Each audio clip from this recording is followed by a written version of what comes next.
الآن الإخوان كما كتشوفوا وصول الفريق المدريدي الملكي لملعب مولاي عبد الله مدينة الرباط لمواجهة الفريق الأهلي المصري.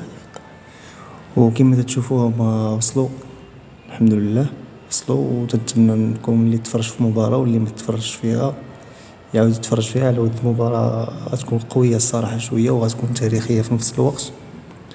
يعني بونشونس لكلا الفريقين.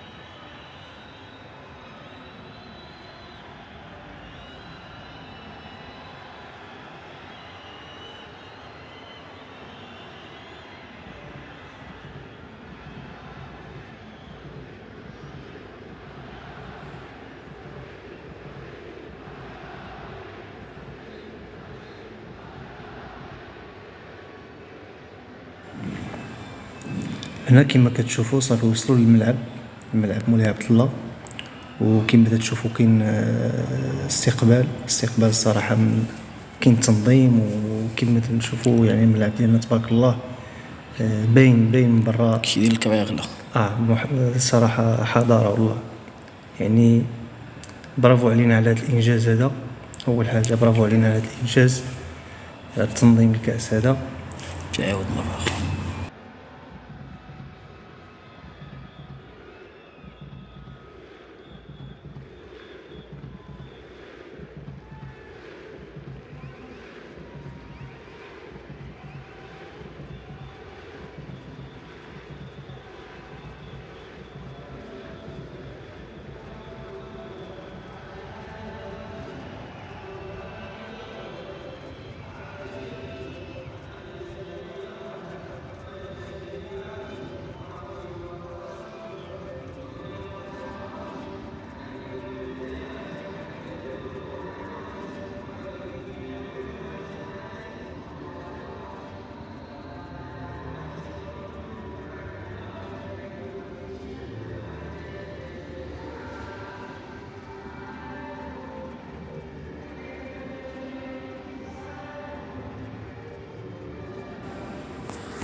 يعني تبارك الله شي حاجة كنفتخروا بها حنا كمغاربة أننا ننظموا هذا الكأس هذا، وتشوفوا اللعابة العالميين تيحضروا للمغرب ومدينة الرباط نشوف فيهم بحال هكا، يعني شي حاجة نفتخروا بها والله.